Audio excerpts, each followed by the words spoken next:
kita ngomongin ke Gusti saja. Jadi Gusti itu tidak pernah mendengarkan doa. Kalau kita tuh berdoa itu dengan ucapan ataupun dengan apapun. Apakah kamu tuh yakin kalau Tuhan itu punya telinga? Tuhan itu bisa melihat. Apa yakin Tuhan itu bisa punya mata? Ya, kita tuh punya mata untuk melihat, punya telinga untuk mendengar, punya mulut untuk bicara. Semuanya berfungsi perlu dengan energi. Energi itu didapatkan dari kita makan. Kalau kita makan berarti kita buang air. Kalau Tuhan itu juga punya mata, punya telinga, berarti Tuhan juga perlu energi. Berarti Tuhan itu juga perlu makan. Berarti Tuhan itu juga, lah itu sampean sendiri yang jawab.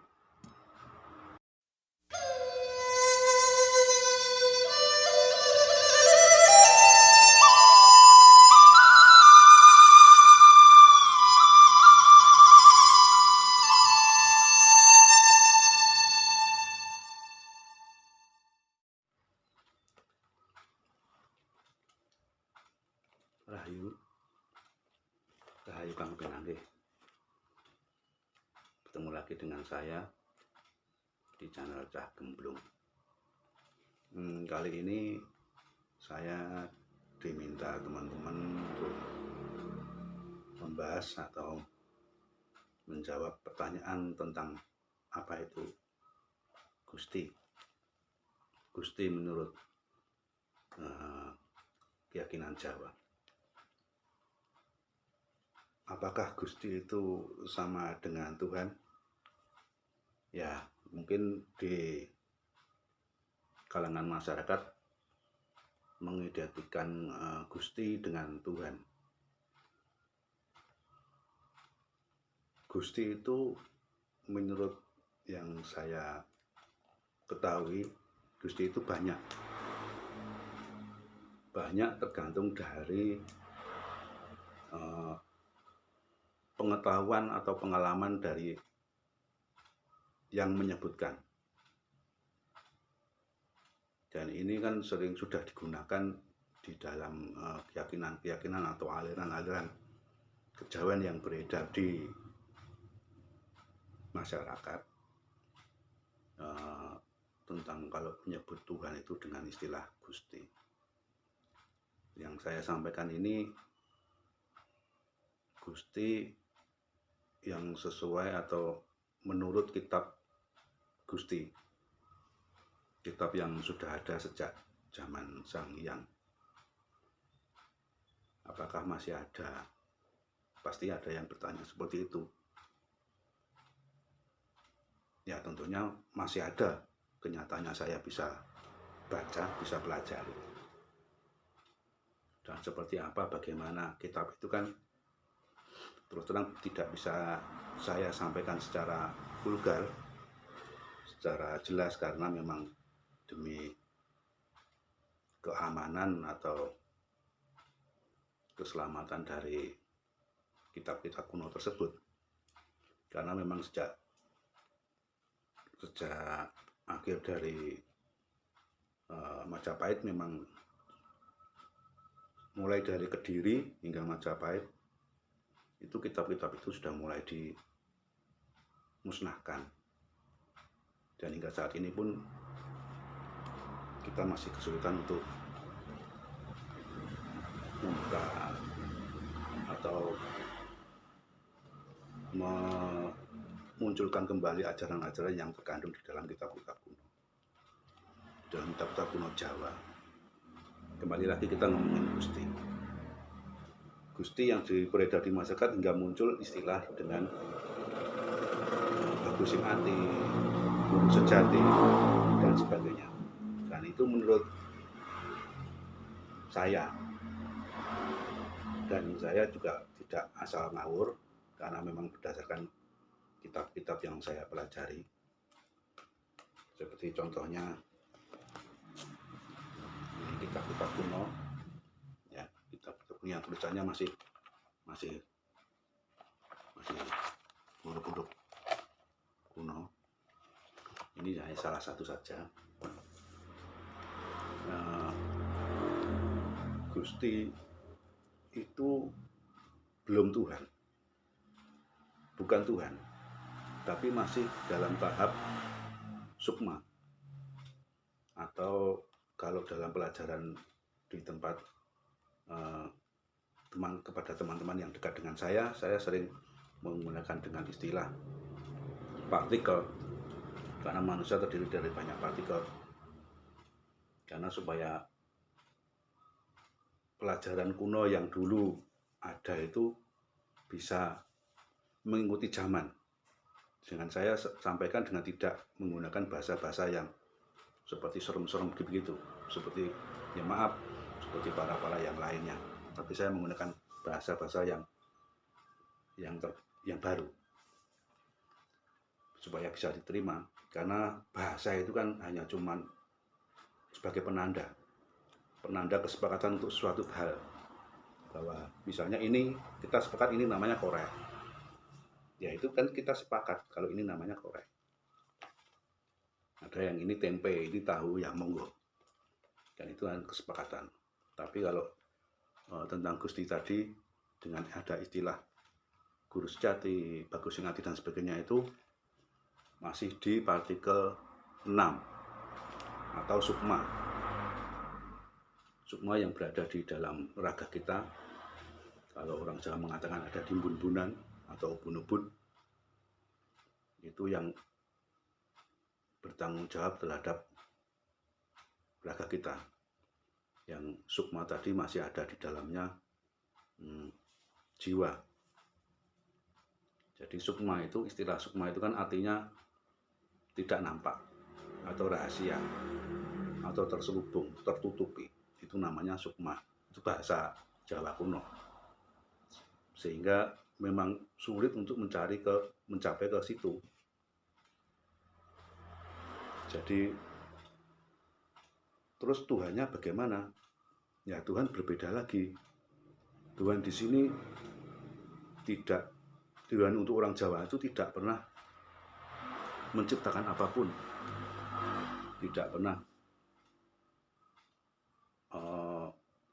atau tidak bisa untuk dibikin strata. Istilahnya disebut dengan maha. Tuhan sudah bukan maha lagi. Kalau maha itu berarti masih terhitung, dan itu kita tidak bisa untuk seperti itu. Dan sebenarnya kita membicarakan Tuhan itu bagi orang Jawa itu sangat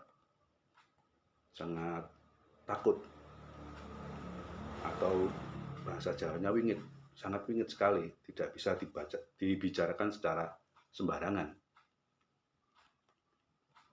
Jadi Tuhan itu tidak pernah menciptakan apapun, tidak pernah, istilahnya kamu itu diciptakan itu untuk apa?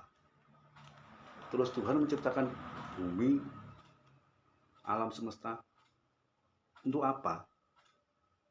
Kalau kita menciptakan misalnya HP, jelas untuk komunikasi. Kita menciptakan sepeda motor, jelas untuk transportasi, mempermudah semuanya. Sedangkan Tuhan menciptakan manusia, buat apa? Apakah hanya untuk sebagai pengakuan? Berarti kalau Tuhan masih butuh pengakuan, berarti itu kan sudah bukan Tuhan lagi. Tuhan sudah nggak ngurus-ngurus seperti itu. Kamu mau berbuat dosa ya silahkan, berbuat baik ya silahkan. Ya, itu Tuhannya orang Jawa. Yang bertanggung jawab terhadap hidup kita, ya si sukma tadi. Apakah bisa kita pelajari untuk bertemu? Semuanya bisa dipelajari, bisa ditemui. Bagaimanakah dengan cara-caranya? Apakah dengan ibadahnya? Tidak ada ibadah untuk orang Jawa. Ibadah untuk orang Jawa itu ya bagaimana merawat raga ini. Ada istilah momong rogo, moco rogo, ngolah rogo. Itu yang utama. Bukan, maaf, ngolah rasa. rasa itu harus diolah, dimunculkan. Kalau kita ngolah rogonya benar, itu otomatis rasa akan muncul. Dan nanti pada saatnya, pada pelajaran sudah mencapai tataran tertentu, justru harus dimatikan rasanya. Jadi semua yang kita munculkan itu dalam ajaran Jawa nanti akan kita matikan. Maka ada istilah mati sakjroning urip. Ya, kita memang betul-betul mematikan walaupun hanya sekian detik. Mungkin sepertiga detik, mungkin setengah detik, mungkin 3 detik. Itu untuk menghentikan seluruh apa yang ada di dalam raga kita, misalnya jantung, paru-paru. Hanya berhenti sekian detik, itu manfaatnya sangat luar biasa. Jadi Tuhan itu bagi orang Jawa sangat berbeda. Mohon maaf sekali mungkin akan menyinggung dari keyakinan-keyakinan lain atau kepercayaan kejawen yang lain. Tapi di sini saya tidak bermaksud untuk mencari permusuhan atau tidak. Saya hanya menyampaikan seperti apa yang diminta teman-teman, sahabat-sahabat saya untuk menyampaikan apa toh Tuhan itu bagaimana sih, Tuhan Jawa itu, Gusti itu bagaimana. Ya jelas beda. Makanya di dalam ajarannya siapa itu dari Jawa Timur Kediri itu, Joyoboyo, itu kan mengatakan bahwa gumilang urip sulo tanpa hilang. Jadi cahaya yang sangat halus yang tidak bisa hilang. Itu dia mengatakan untuk sukma, Gusti sebagai sukma, gumilang urip sulo tanpa hilang Gusti, kan gitu. Jadi bukan Gusti itu sebagai Tuhan, bukan. Makanya mulainya masuk ajaran dari luar itu kan sejak mulai dari Kediri. Kediri itu sudah mulai ada ajaran mulai masuk. Sehingga untuk membedakan ajaran Jawa, orang Jawa dengan ajaran yang dari luar,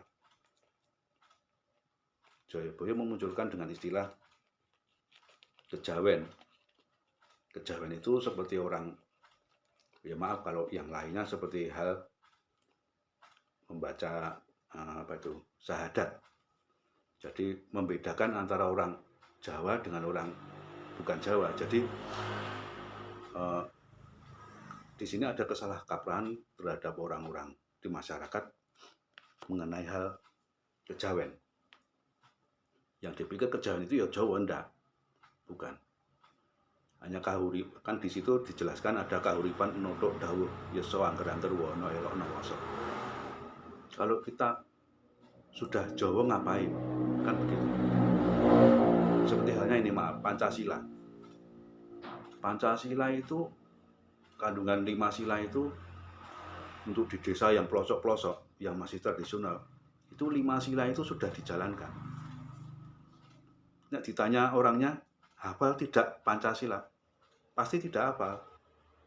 Tapi kandungan 5 sila sudah berjalan di desa itu. Nah, itulah bedanya kejawen dan Jawa. Ini ngomong-ngomong Pancasila tadi ya, sebenarnya masih sangat lucu. Misalnya Pancasila sila pertama, ketuhanan yang Maha Esa. Ya, Tuhan itu satu.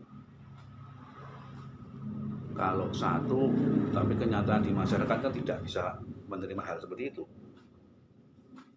Coba dengan banyak perdebatan, dengan ya maaf yang ini nggak boleh melakukan ibadah ini di sini deh. Nah kalau Tuhannya sama cuma satu, nggak boleh, itu kan berarti Tuhannya sebenarnya beda-beda. Ya seperti yang saya katakan tadi, Tuhan itu sangat berbeda-beda. Banyak tergantung dari keyakinan dan apa itu namanya, pengalaman pribadi, pengalaman spiritualnya. Misalnya dalam mencari Tuhan, dalam kegalauan hidupnya dia, suatu permasalahan, dia berjalan mencari Tuhan, dia bertemu batu bertemu pohon, dan mungkin bertemu jin. Di situ dalam pertemuan itu terjadi proses sehingga apa yang dia permasalahkan tadi bisa terjawab. Nah, orang itu pasti meyakini bahwa itu Tuhan. Dan keyakinan itu pasti sangat sulit untuk dihilangkan. Atau kita kasih tahu yang model bagaimanapun, diceramain istilahnya sampai muntuk, tidak mungkin bisa mau percaya. Ya, karena itu kan pengalaman pribadi yang memang sudah terjadi, sudah otentik, sudah terbukti.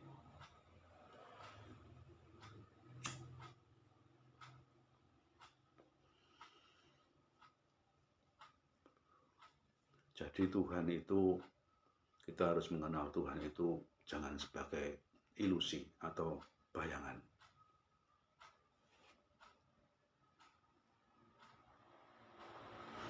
Orang kalau sudah terlalu suka dengan ilusi, ya akan sulit untuk mengerti akan Tuhan.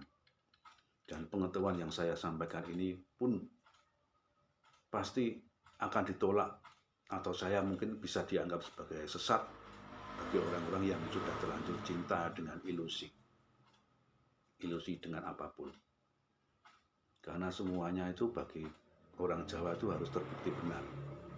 Benar itu mutlak benar, tidak bisa dibantahkan apapun itu.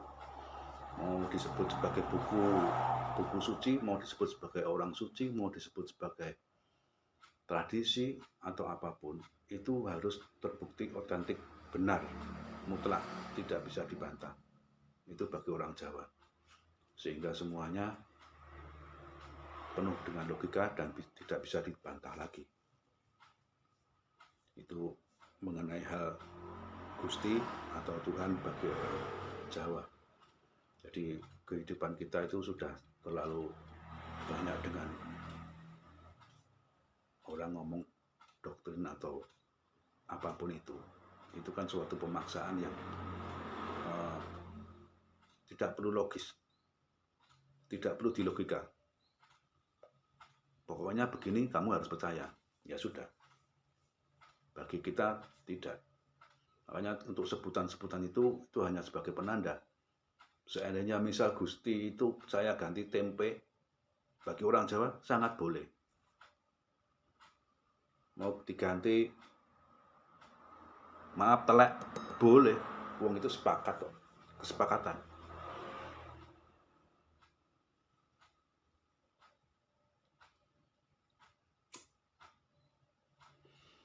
Tapi sebagai penanda itu biasanya orang Jawa itu mengatakan sebagai Gusti atau Tuhan itu sebagai tan kiniro, tan kinoyo ngopo. Tidak bisa dipikirkan seperti apa. Dan kita tidak boleh untuk membicarakan hal Tuhan.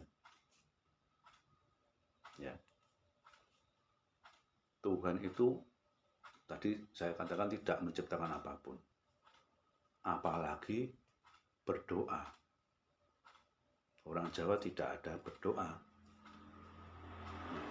Orang Jawa itu hanya bagaimana kita hidup selaras dengan sesama, dengan alam. Mengingatkan para leluhur yang belum sampai. Ke makam, ya ini ngomongin makam juga. Makam itu ada setelah keyakinan lain masuk. Tidak ada makam sebelum keyakinan lain masuk. Ya walaupun ada menurut 1, 2, 3, tidak ada banyak. Ya karena memang prinsipnya sudah berbeda, keyakinannya juga sudah berbeda, terpengaruh dari luar itu tadi. Jadi manusia itu kan cuma berputar-putar terus, tergantung dari perbuatannya. Manusia itu kan itu nanti dalam pelajaran karma. Karma itu bagaimana kita seperti bank tabungan, gitu. Bagaimana kita baik jadi baik, kita buruk nanti kehidupannya bagaimana. Itu nanti di pelajaran selanjutnya. atau di pertemuan lain waktu. Jadi kita ngomongin ke Gusti saja. Jadi Gusti itu tidak pernah mendengarkan doa. Kalau kita tuh berdoa itu dengan ucapan ataupun dengan apapun. Apakah kamu tuh yakin kalau Tuhan itu punya telinga? Tuhan itu bisa melihat. Apa yakin Tuhan itu bisa punya mata? Gitu. Kita tuh punya mata untuk melihat, punya telinga untuk mendengar, punya mulut untuk bicara. Semuanya berfungsi perlu dengan energi. Energi itu didapatkan dari kita makan. Kalau kita makan berarti kita buang air. Kalau Tuhan itu juga punya mata, punya telinga, berarti Tuhan juga perlu energi. Berarti Tuhan itu juga perlu makan. Berarti Tuhan itu juga, lah itu sampean sendiri yang jawab. Ya. Jadi tidak seperti itu. Terus siapa yang mengabulkan kalau gini-begini? Ya si Sukma tadi yang bertanggung jawab. Nggak usah diomong aja mesti dikabulkan. Gitu loh. Karena dia bertanggung jawab atas hidup kita, hidup raga ini. Ya raga kita ini aja yang kita sukanya ngeyel. Jadi banyak penyakit. Ya.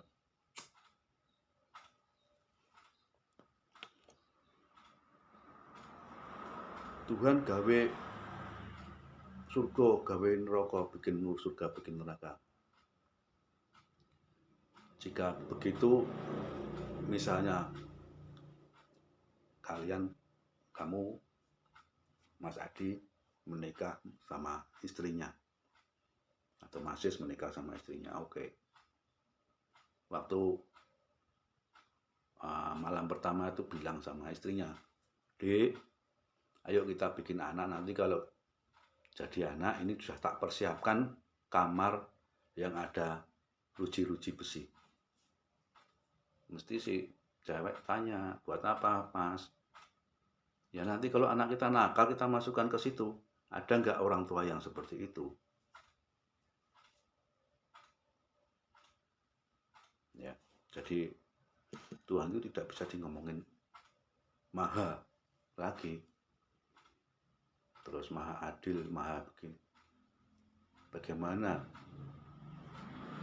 seorang bayi lahir menjadi anaknya tukang becak, tukang batu.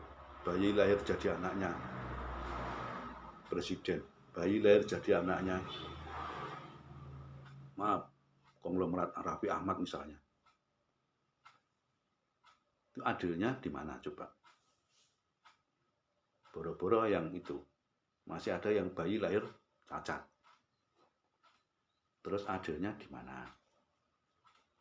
Ya terserah monggo berkilah, tapi logikanya sudah sulit untuk diterima. Ya semuanya hanya pokoknya ngono lah. Kalau sudah pokok itu sudah sulit. Itu ilmu ilusi sudah masuk, susah untuk dibelokkan.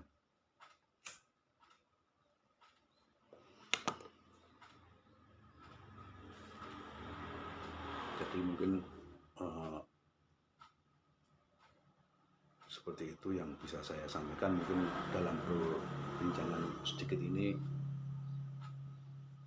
saya memang tidak bisa berkata banyak mengenai Tuhan, karena memang bagi kami, bagi saya, untuk bicara dengan Tuhan itu sangat sulit, tidak bisa dibicarakan. Yang keduanya memang saya sendiri, kita hidup di Indonesia yang harus menghargai dengan keyakinan banyak orang, yang pihak-pihak lain. Ya, saya takutnya untuk menyinggung atau bagaimana, karena memang sangat berbeda dengan keyakinan lain. Makanya apa yang setelah saya sampaikan tadi, saya mohon maaf jika menyinggung perasaan. Karena memang dalam ajaran Jawa itu yang utama adalah, yang berpengaruh itu adalah rasa. Itu berpengaruh. Bagaimana jangan sampai saya menyinggung perasaan orang lain, itu yang utama. itu mempengaruhi semua hal dalam kehidupan. Makanya dalam hal rasa ini tadi saya mohon maaf sekali apabila dalam penyampaian mungkin banyak sekali kekeliruan atau mungkin saya tidak bermaksud untuk mengejek atau menghina atau apapun terhadap keyakinan lain, tapi saya hanya menyampaikan pengetahuan Jawa yang sudah ada sejak zaman Sang Hyang. Ya. Dan ini ada kitabnya, saya tidak ngawur-ngawuran, tidak mengarang sendiri. Mungkin sekian dulu yang saya sampaikan untuk masalah, mungkin tadi ada sedikit menyinggung tentang karma. Mungkin dalam pertemuan lain kali saya sampaikan. Terus mengenai ciptaan tadi sudah ada di pertemuan yang lalu, mungkin dengan judul alam semesta tidak ada yang menciptakan. Ya memang semuanya sebuah proses yang sangat lama sekali, miliaran tahun, dan semua akan berputar. Bagaimana kita menghentikan putaran itu? Untuk manusia itu di tingkat yang paling rendah, tapi manusia yang paling punya raga, yang menentukan segalanya. Anda mau baik karena kita punya raga, Anda mau buruk ya karena kita punya raga. Kalau sudah tidak punya ya bagaimana? Wong sederhananya ada cewek cantik kita pengen, ada makanan enak kita kepingin karena apa? Karena kita masih punya otak besar. Ya kalau udah nggak punya otak, sudah mati dikubur, ada yang dibakar, terus di sananya diiming-imingi wanita cantik, terus logikanya bagaimana? Saya kurang paham itu. Mungkin pasti ada yang bertanya tentang memberikan sajian berupa makanan, minuman, itu ada di penjelasan yang lain ya, karena memang sedikit saja saya jelaskan di sini. Sajian itu hanya penghormatan kepada leluhur dan mengingatkan, bukan untuk memberi makan. Karena untuk memberi makan, ya mereka lebih bisa cari sendiri, wong nggak kelihatan, ngambil sendiri nggak kelihatan. Dan logikanya seperti itu. Tapi kenapa kita harus caos memberikan? Ya berupa mungkin teh, kopi. Nah kenapa kok nggak Sprite, Fanta? Nah kenapa kok nggak ayam Kentucky? Ya. Apa boleh? Apa tidak boleh? Kalau saya jawab boleh, kenapa? Ya.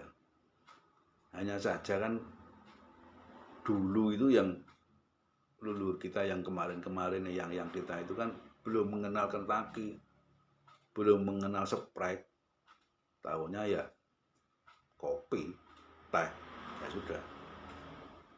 Mau dikasih yang lain-lainnya ya dia nggak paham. Nah itu hanya pertanda, bukannya terus dia minum, enggak.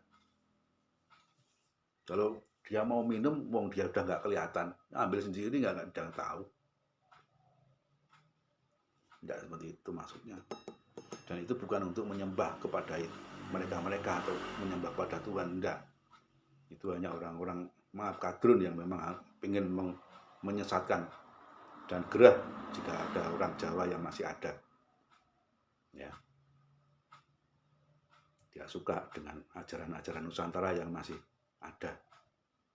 Ya, kamu mereka itu memang seperti itu. Dan itu berjalan di segala bidang. Ya demikian yang mungkin bisa saya sampaikan. Jika ada salah kata mohon maaf. Yang penting kita saling mengingatkan, saling berbuat baik. Itu tujuan utamanya orang Jawa. Orang Jawa itu butuh berbuat baik, bukan karena aturan, tapi karena kebutuhan. Ya, itu nanti dalam pelajaran selanjutnya. Kenapa kalau kita butuh dengan baik? Itu berkaitan dengan karma, berkaitan dengan energi kita yang berada di pesawat kita yang parkir di tulang ekor, bagaimana untuk menuju ke bumbunan, untuk menuju ke sukma, perlu energi. Salah satu energi yang luar biasa adalah berbuat baik. Yang kedua adalah tangising hati. Makanya ada istilah orang berdoa sampai menangis akan terkabul. Ya tentu terkabul karena tangising hati tadi yang menyentuh ke sukma, bukan kepada Tuhan. Oke, mohon maaf sekali lagi. Lain waktu nanti kita sambung dalam waktu dekat, karena mohon maaf ada kesibukan lain yang harus saya selesaikan, karena saya harus bertanggung jawab. Mungkin penjelasan yang ini agak lama dari penjelasan yang kemarin, karena memang saya masih banyak kegiatan yang belum bisa terselesaikan. Jadi mungkin dalam waktu dekat juga akan bikin yang pertemuan yang kedua, yang ketiga itu mengenai karma, bisa terlaksana dengan cepat. Karena saya percaya dari segelintir orang yang menyaksikan atau melihat video saya, pasti ada 1, 2, 3 yang setuju atau yang seirama atau yang bisa menerima. Yang tidak bisa menerima ya mohon maaf, mungkin bisa di skip saja, dilewati atau dibuang. Terima kasih. Semoga semuanya dapat bermanfaat.